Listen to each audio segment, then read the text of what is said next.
Chers amis, chers frères et sœurs, bonjour. Eh bien voilà, nous avons passé cette année 2024 à étudier le livre de Mormon et nous voilà, depuis la semaine dernière, dans une nouvelle aventure, l'étude de Doctrine et Alliance. Cette année 2025 fait que nous retrouvons ceux qui nous ont suivis déjà avec les livres de Mormon et j'espère que nous pouvons accueillir certains nouveaux d'entre vous qui vont nous accompagner pendant toute cette année 2025.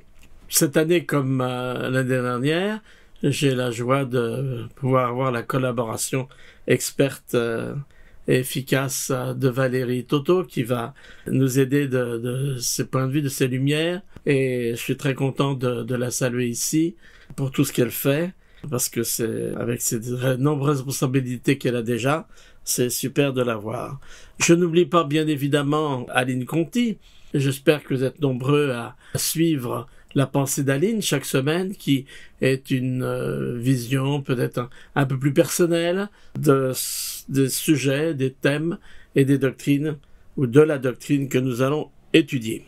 D'ailleurs, peut-être cette année, allons-nous avoir de nouvelles rubriques. On a commencé le message en musique. C'est quelque chose que nous espérons pouvoir continuer petit à petit, de temps en temps, d'avoir un morceau musical accompagné d'un court message. C'est toujours, durant la semaine, une bonne chose de pouvoir un petit peu se ressourcer spirituellement. Et puis, nous aurons également une nouveauté pour nous en français, d'une rubrique qui en anglais s'appelle No Wise, et qu'on a choisi de traduire tout simplement par le quoi et le pourquoi.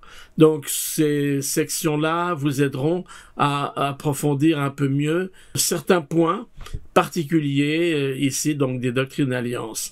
Et nous allons aussi avoir des sujets un peu plus approfondis qui peuvent être des questions difficiles parfois sur donc les doctrines d'alliance cette année. Je ne sais pas si ça vaut la peine de le dire, mais quand même, je vais le faire.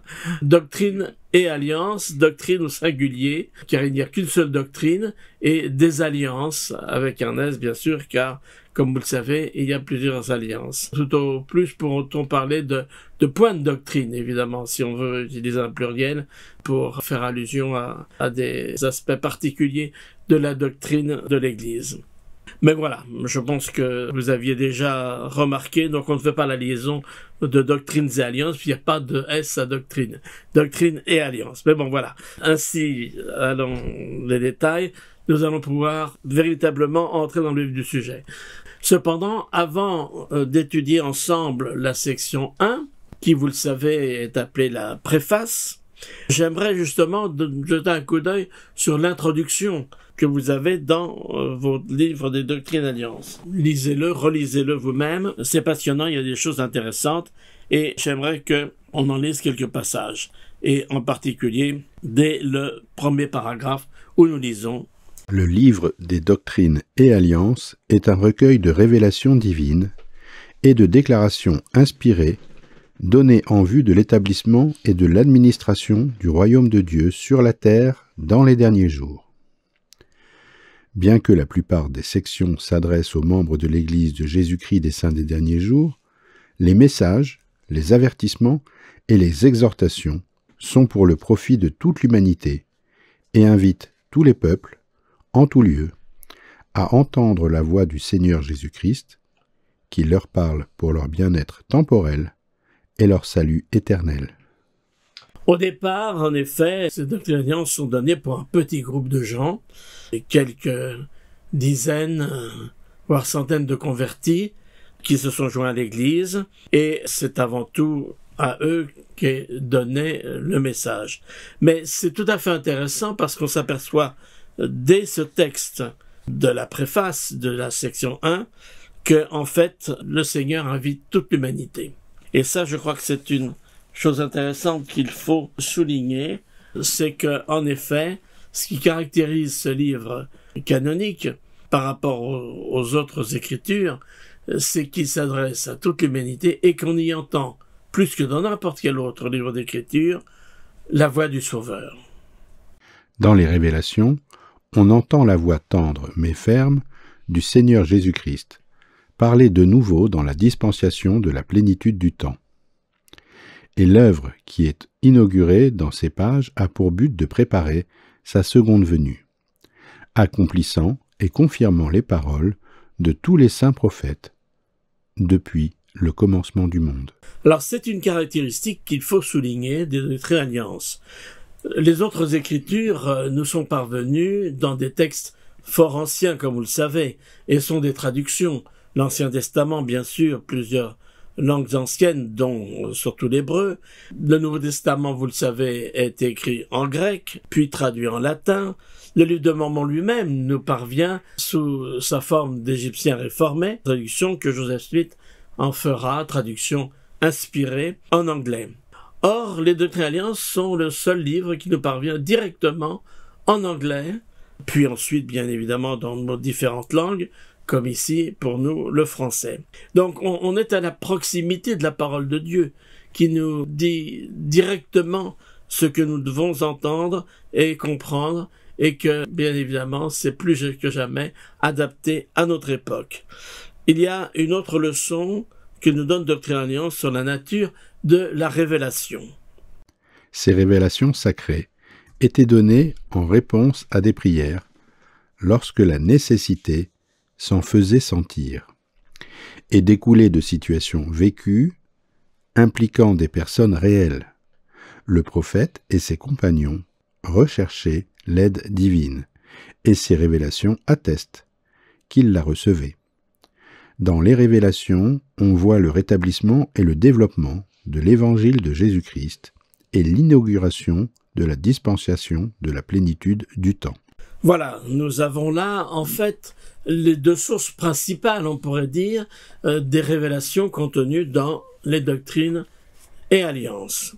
D'une part, il s'agit du travail que Joseph va accomplir dans la traduction inspirée du livre de Mormon. Très souvent, il apprend des choses sur le baptême, sur Jérusalem, sur tant de choses, et il interroge le Seigneur qui lui révèle d'autres choses. Parfois, enfin, c'est par exemple lorsqu'il a travaillé sur la révision de la Bible, tout cela l'amenait à se poser des questions et donc à interroger le Seigneur, ce qui a donné lieu plusieurs fois à des révélations de Doctrines et Alliances. Et puis, il y a une autre raison pour laquelle les sections de Doctrines et Alliances ont été données, c'est les questions que les membres pouvaient se poser. Certains des premiers dirigeants, des premiers membres, des premiers convertis sont allés voir Joseph, l'ont interrogé en disant « Mais qu'est-ce que le Seigneur attend de moi? Quelle est ma mission? Que dois-je faire? Que dois-je accomplir ?» Et c'est là que nous le verrons, bien évidemment, surtout dans ces premières sections, le Seigneur donnait des révélations, parfois nommément, mais bien évidemment, très souvent, ce qu'il disait à l'un, il pouvait le dire à tous.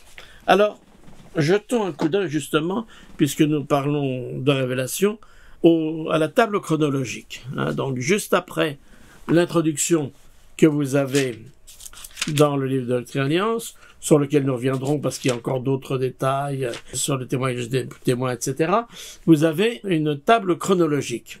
Et cette table chronologique que j'ai en quelque sorte reproduite ici jusqu'en novembre 1831, date à laquelle va être préparée et reçue la première section qui va servir de préface. Nous avons toutes les révélations, toutes les sections qui ont été données à Joseph et à d'autres à travers Joseph jusqu'en novembre 1831. Donc vous voyez que déjà beaucoup de ces révélations. Et donc le 1er novembre 1831, nous sommes à Hiram, en Ohio. Le Seigneur a rassemblé par l'intermédiaire de Joseph Smith une conférence de membres qui sont peu nombreux. Et Joseph a mis là toutes ces sections qu'il a reçues jusqu'à maintenant, toutes ces révélations, et discute de comment ces sections vont être rassemblées, publiées, pour être disponibles à tous les membres. Et c'est là que viendra, bien évidemment, le livre qui, au départ, va s'appeler « Livre des commandements ». Donc, vous voyez, toutes ces sections ont été données, 23, 1830, 1831, fin 31, donc un an et demi, un peu plus d'un an et demi après que l'Église ait été officiellement organisée, le 6 avril 1830, c'est là que va se décider la publication du livre des Doctrine et Alliance. Et donc, voilà ce livre qui va d'abord s'appeler le livre des commandements. Et je vous ai mis l'illustration de la ferme de John Johnson, dans laquelle la réunion se tenait pour décider de la publication. Et voilà ce que cette section 1 nous apprend en lisant le chapeau. Révélation donnée le 1er novembre 1831 par l'intermédiaire de Joseph Smith, le prophète, au cours d'une conférence spéciale d'anciens de l'Église tenue à Hiram. De nombreuses révélations avaient été reçues du Seigneur avant cette date, et l'un des sujets principaux approuvés à cette conférence fut la compilation de ces révélations en vue de leur publication sous forme de livres. Cette section constitue la préface du Seigneur aux doctrines, alliances et commandements donnés dans notre dispensation. Voilà, c'est à l'occasion de cette conférence à Hiram que va être reçue une autre révélation qui est la section 1. C'est-à-dire cette préface n'est pas compilée par Joseph, ça n'est pas le travail d'un comité qui va ensemble essayer d'écrire une préface pour introduire le livre des doctrines et alliances. Non, c'est une révélation que Joseph reçoit à ce moment-là. C'est là que, en effet, sera reçue la section, donc appelée section 1, préface du Seigneur. Et voilà ce qui est dit. Un comité est désigné pour rédiger la préface d'un ensemble de révélations qui doit être publié sous le nom de « Livre des commandements ». Lorsque les membres du comité font leur rapport aux anciens qui se sont réunis pour une conférence, ils demandent à Joseph Smith, le prophète, d'interroger le Seigneur au sujet de leur travail. Le prophète dicte les paroles de cette révélation reçue par l'Esprit, et Sidney Rigdon les écrit. Donc voilà, certes, ils ont travaillé ensemble pour décider quelles étaient les sections qui allaient être mises, dans quel ordre, etc. Mais qu'il soit bien clair que cette section 1 est une révélation directe du Seigneur à Joseph pour lui permettre d'écrire donc cette préface. Donc souvenons-nous que la section 1, préface Doctrine et Alliance, ici au livre des commandements, tel qu'il était appelé à l'époque, est une révélation. Et ce qui est intéressant, c'est que lorsque Joseph demande aux frères rassemblés que devons-nous faire, combien d'exemplaires allons-nous imprimer, eh bien le résultat c'est d'en imprimer 10 000 exemplaires. Alors, pour avoir écrit quelques livres et publiés, je peux vous dire que 10 000, ça représente aujourd'hui dans l'édition. Alors, il y a des best-sellers, évidemment, mais pour des livres très spécialisés, souvent, quand on imprime parfois 300, 400, 500, 1000, c'est le bout du monde. Ici, ils ont cette vision que leur donne le Seigneur. 10 000 exemplaires. C'est vous dire que ce petit groupe ne voient pas, grâce à la révélation du Seigneur, bien sûr, à son esprit, qu'ils sont peu et qu'ils resteront peu, mais ils ont une vision que c'est un message pour le monde entier et ils commencent à le préparer avec ces 10 000 exemplaires. Quelle vision, en effet. Alors, c'est ainsi donc que cette section 1, préface des Doctrines et Alliances, est reçue et nous allons regarder cela d'un peu plus près, si vous le voulez bien, ensemble. Et en effet, ce que dit le texte de la section 1, c'est « prêtez tous l'oreille ». C'est une préface qui est un message concernant toutes les révélations qui vont suivre. Et voilà ce que nous lisons dans les versets 1 et 2 de cette section 1.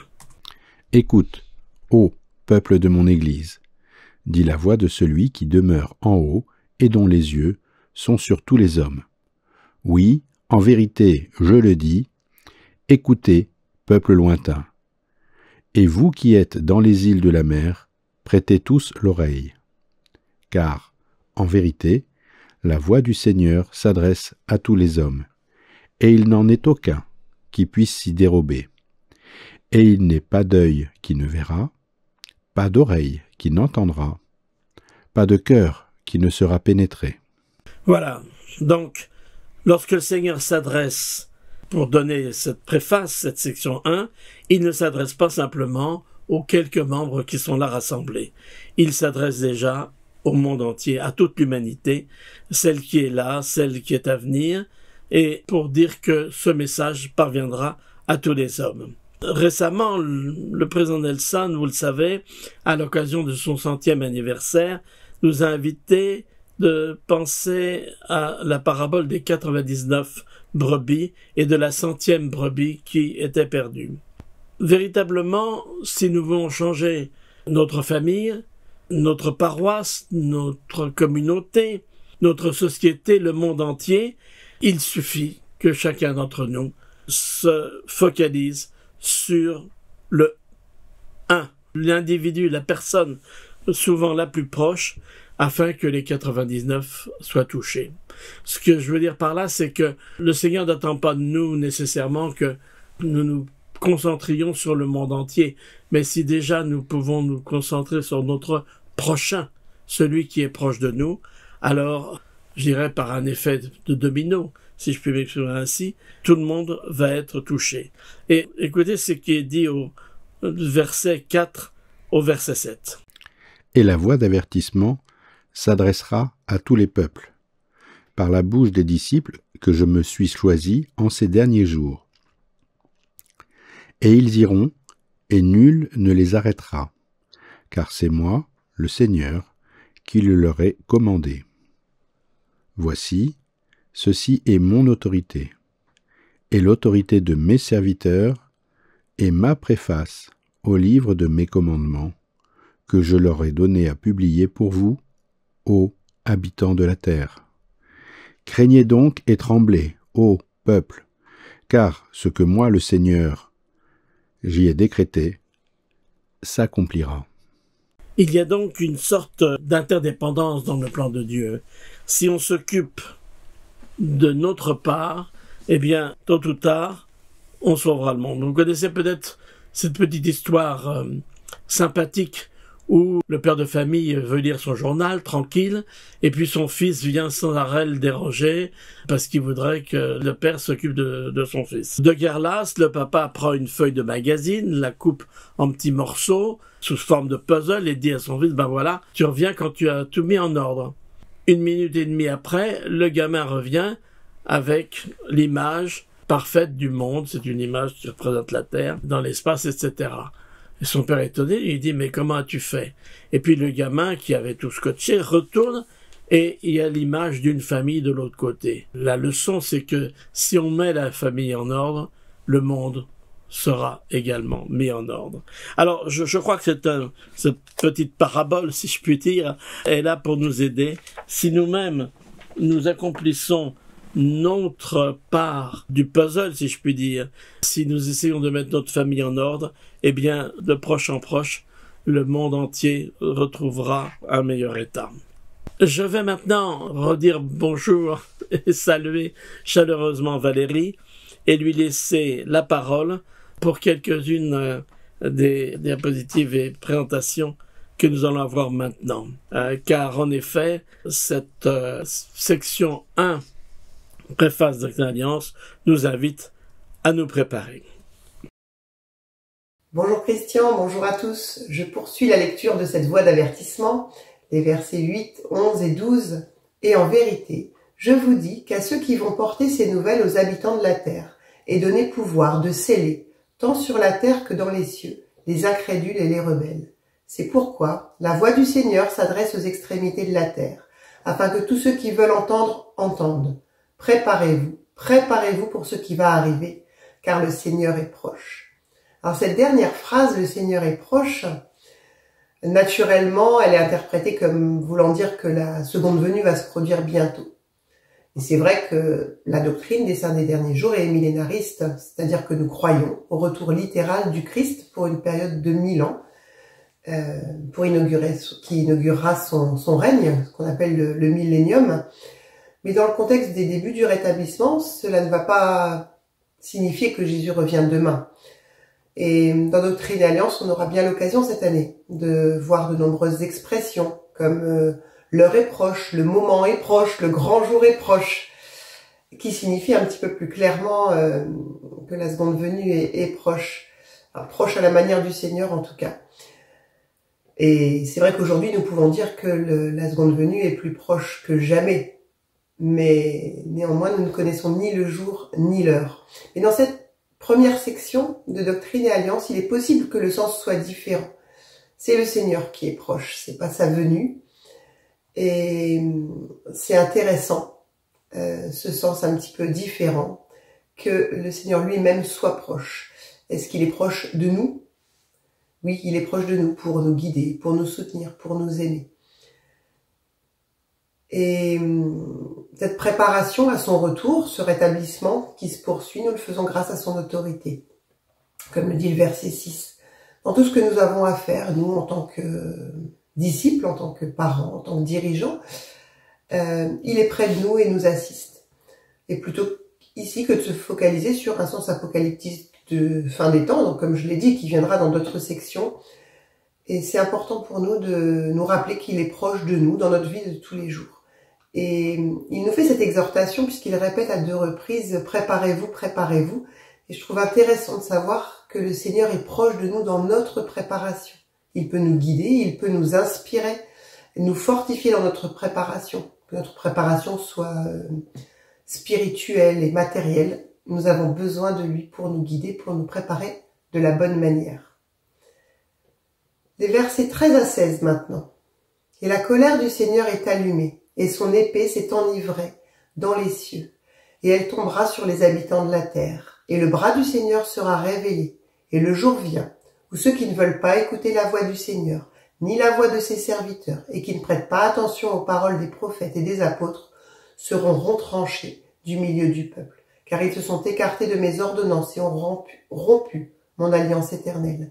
Ils ne recherchent pas le Seigneur pour établir sa justice, mais chacun suit sa propre voie, et selon l'image de son Dieu, dont l'image est à la ressemblance du monde, et dont la substance est celle d'une idole qui vieillit et périra dans Babylone, oui, Babylone la grande qui tombera.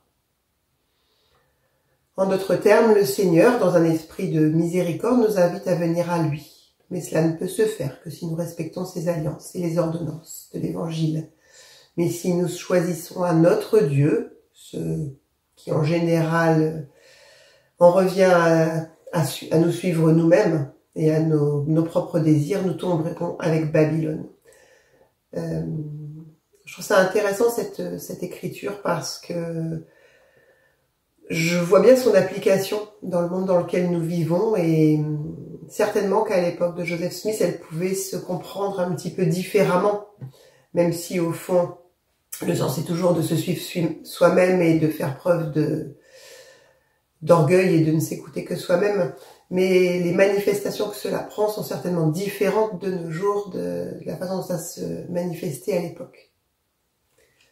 À partir du verset 17, le Seigneur nous explique, pour ainsi dire, sa stratégie. Elle est exposée notamment à travers la répétition de « afin que ». Et on voit que tout est pensé, tout est organisé. Et on voit que la manière de procéder du Seigneur n'est pas celle du monde, qui serait tenté d'envoyer des hommes forts, des hommes puissants, que ce soit en connaissance ou en pouvoir dans le monde. Au contraire, le Seigneur utilise les choses faibles du monde. C'est pourquoi moi, le Seigneur, connaissant la calamité qui s'abattra sur les habitants de la terre, j'ai fait appel à mon serviteur Joseph Smith, fils, lui ai parlé du haut des cieux et lui ai donné des commandements. Et j'ai aussi donné à d'autres le commandement de proclamer toutes ces choses au monde, afin que s'accomplisse ce qui a été écrit par les prophètes. Donc déjà, la première manière d'agir du Seigneur, c'est d'envoyer un prophète et de demander à d'autres de proclamer au monde entier, c'est-à-dire de diffuser les paroles qui ont été données à ce prophète. Voilà un petit peu la méthode du ricochet. Et dans ce que s'accomplisse ce qui a été écrit par les prophètes, là le Seigneur va citer les Écritures. Les choses faibles du monde s'avanceront pour abattre les puissantes et les fortes. On trouve cette expression dans 1 Corinthiens 1, verset 27. Alors c'est pas exhaustif, il est possible que ça se trouve ailleurs. Voilà ce que j'ai trouvé. Afin que l'homme ne conseille pas son semblable. Cela vient d'Ésaïe 8, au verset 10. Et ne place pas sa confiance dans le bras de chair.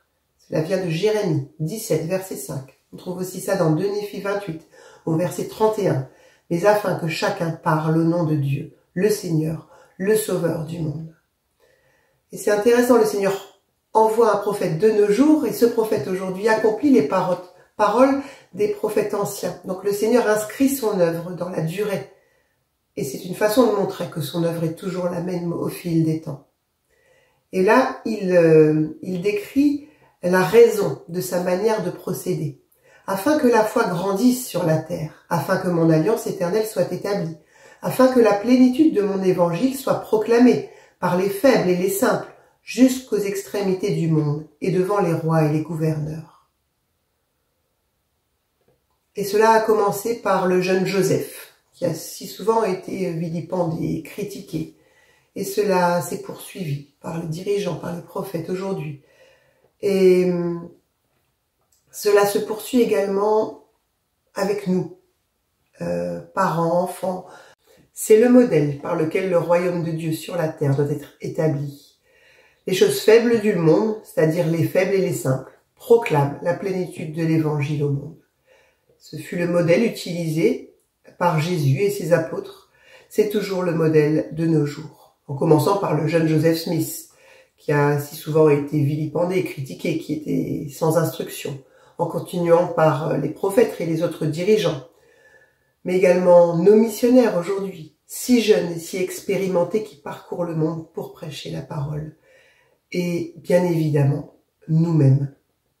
Nous sommes appelés également à participer à cette œuvre, alors que nous sommes si imparfaits, alors que nous faisons des erreurs dans tout ce que nous faisons. Néanmoins, c'est le modèle du Seigneur. Et c'est ce que nous rappelle Elder Kiron dans cette vidéo qui se trouve dans l'étude de Viens et suis-moi de cette semaine. Et je vous laisse la regarder et méditer à son sujet. Chers amis, bienvenue dans cette nouvelle année d'études consacrée aux doctrines et alliances avec le programme Viens et suis-moi. J'espère que le départ se passe bien pour vous. J'espère que vos yeux s'ouvriront à des choses que vous n'aviez pas vues auparavant, ou si c'est votre première lecture des doctrines et alliances, que cette étude vous sera enrichissante. Au tout début des doctrines et alliances, à la section 1, un verset m'apporte espérance et réconfort. J'espère que ce sera le cas pour vous aussi. Au verset 23 de la section 1, des doctrines et alliances, on peut lire « Afin que la plénitude de mon évangile soit proclamée par les faibles et les simples, jusqu'aux extrémités du monde et devant les rois et les gouverneurs. » Plusieurs choses m'inspirent dans ce verset, et plus particulièrement l'idée que les choses faibles du monde triompheront des puissantes et des fortes, et que la plénitude de l'évangile du Seigneur soit proclamée par les faibles et les simples, jusqu'aux extrémités du monde et devant les rois et les gouverneurs. Ce verset est extraordinaire, car il nous apporte de la consolation à nous tous, qui nous considérons comme les faibles et les simples. Quel sentiment extraordinaire! Cela a dû être pour Joseph que d'être réconforté par l'idée que les faibles et les simples puissent accomplir cette œuvre. Cela a dû lui paraître remarquable de voir, d'une certaine manière, une partie de la description de son travail se dérouler devant ses yeux. Dans quel but? Afin que la foi grandisse sur la terre. Verset 21. Puis, verset 22. Afin que mon alliance éternelle soit établie. Et je suis persuadé que de nombreux prophètes, comme Enoch, Moïse, Jean-Baptiste, ou Joseph lui-même se sont sans doute sentis submergés. Récemment, lorsque j'ai été appelé, moi aussi, je me suis senti complètement dépassé. Sans en dire davantage, j'étais absolument dépassé par les événements. Et l'idée et la vérité, affirmant que la plénitude de l'évangile du Seigneur peut être proclamée par les faibles et les simples jusqu'aux extrémités du monde est incroyablement réconfortante. J'espère que cela le sera également pour vous, que vous vous sentiez submergé ou écrasé par l'idée d'enseigner cette année, ou de lire et étudier si vous n'êtes pas encore habitué à le faire. Je prie pour que vous vous sentiez réconforté, stimulé et revigoré par la lecture de ces sections et par la découverte des débuts de l'Église et des révélations reçues à cette époque. J'espère que, à travers votre étude des doctrines et alliances, vous entendrez la voix de notre Sauveur. Elle est là, dans ses Écritures. Nous entendons sa voix de bien des manières, et l'étude de Viens et suis-moi représente une occasion de la trouver, de l'identifier, de l'écouter, et de s'en imprégner tous ensemble. J'espère que cette année d'études et de découverte sera enrichissante, et je vous confie ces pensées. Au nom de Jésus-Christ. Amen.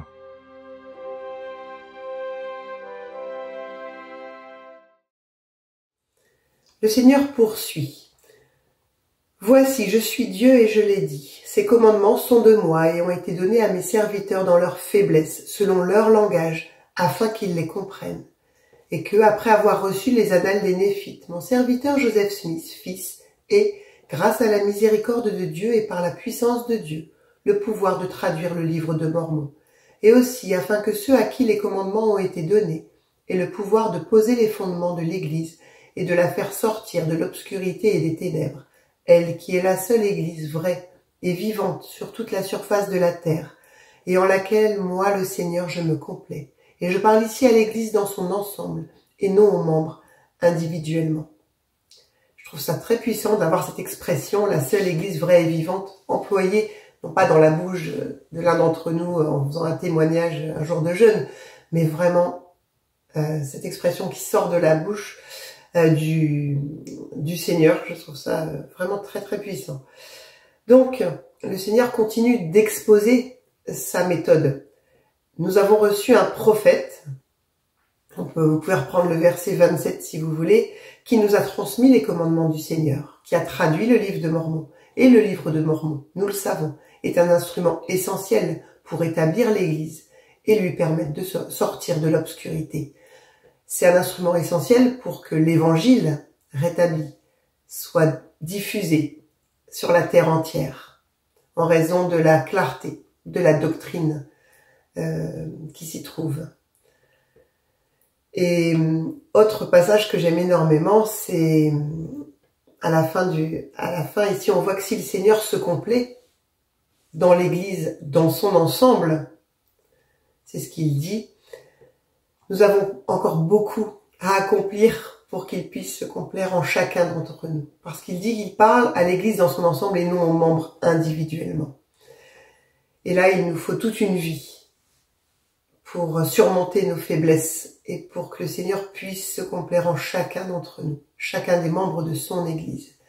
Mais il nous a choisis pour cela, et nous sommes ici pour cela, pour progresser sur ce chemin. Je reprends au verset 37 à 39, « Sondez ces commandements, car ils sont vrais et dignes de foi, et les prophéties et les promesses qu'ils contiennent s'accompliront toutes. L'invitation du Seigneur est sans ambiguïté. Nous sommes invités à sonder les commandements qui sont contenus dans Doctrine et Alliance. Donc pas simplement à les lire, mais vraiment à les étudier, à les méditer. Je poursuis ce que moi, le Seigneur, ai dit, je l'ai dit, et je ne m'en excuse pas. » J'aime bien ce passage parce que parfois, dans certains passages des Écritures, peuvent nous gêner parce que c'est un petit peu brusque, par exemple, ou pas politiquement correct, mais c'est la parole du Seigneur. Et même si les cieux et la terre passent, ma parole ne passera pas, mais s'accomplira entièrement, que ce soit par ma voix ou par la voix de mes serviteurs. C'est la même chose. Car voici le Seigneur est Dieu et l'Esprit rend témoignage, et le témoignage est vrai, et la vérité demeure pour toujours et à jamais. Amen. Les commandements du Seigneur qui sont donnés dans Doctrine et Alliance nous concernent aujourd'hui plus que jamais. Et après avoir étudié l'année dernière le livre de Mormon, nous pouvons nous atteler à étudier, à sonder les révélations contenues dans Doctrine et Alliance et qui sont données pour notre temps. Le livre de Mormon a été donné pour notre temps également, mais il y a des spécificités dans Doctrine et Alliance qui fait que parce que cela a été écrit également à notre époque. Et nous devons y être attentifs. Donc, bonne année d'étude de ce livre canonique. Dans un discours particulièrement éloquent d'Elder, aujourd'hui président Jeffrey Holland, il a parlé de la section 1 des Doctrines et Alliances. Lui qui est un homme de culture commence, alors je vous ai pris seulement quelques extraits parce que c'est un long discours mais passionnant, mais juste quelques passages qui parlent de cette préface. Et il commence en disant « Les naissances de toutes choses sont faibles et tendres », a dit Michel de Montaigne. Et c'est pourquoi nous devons avoir les yeux attentifs aux commandements.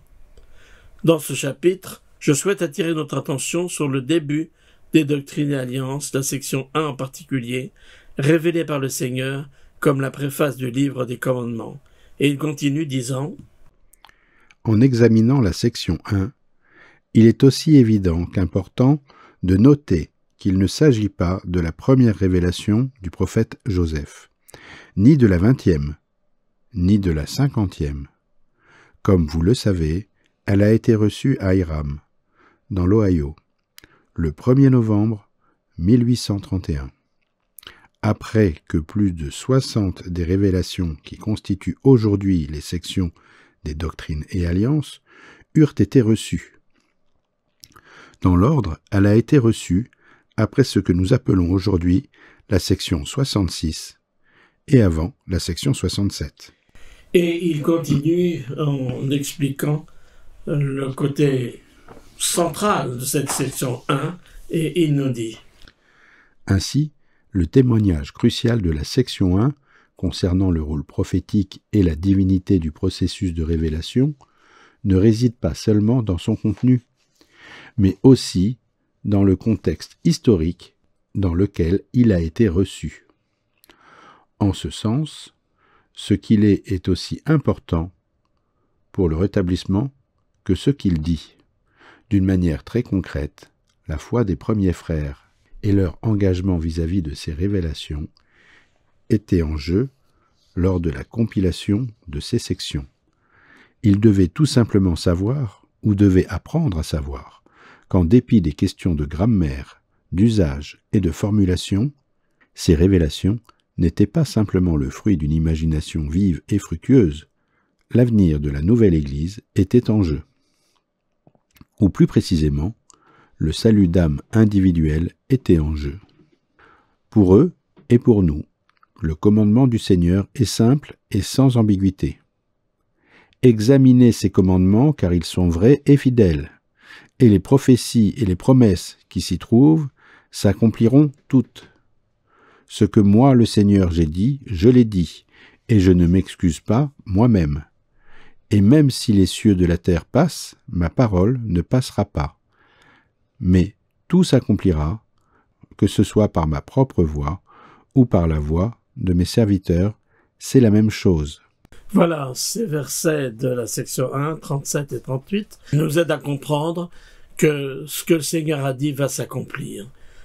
Que ce soit lui qui l'ait prononcé ou que ce soit à travers ses prophètes, comme aujourd'hui Président Nelson, eh bien, nous avons là, en effet, tous les éléments pour comprendre cette époque dans laquelle nous vivons, la dernière dispensation, la dispensation de la plénitude des temps.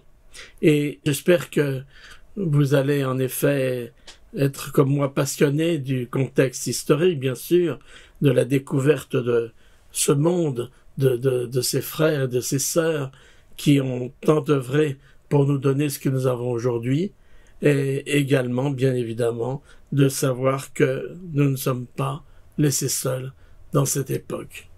Et, encore une fois, c'est le témoignage que je vous porte, que nous sommes vraiment dirigés par le Seigneur.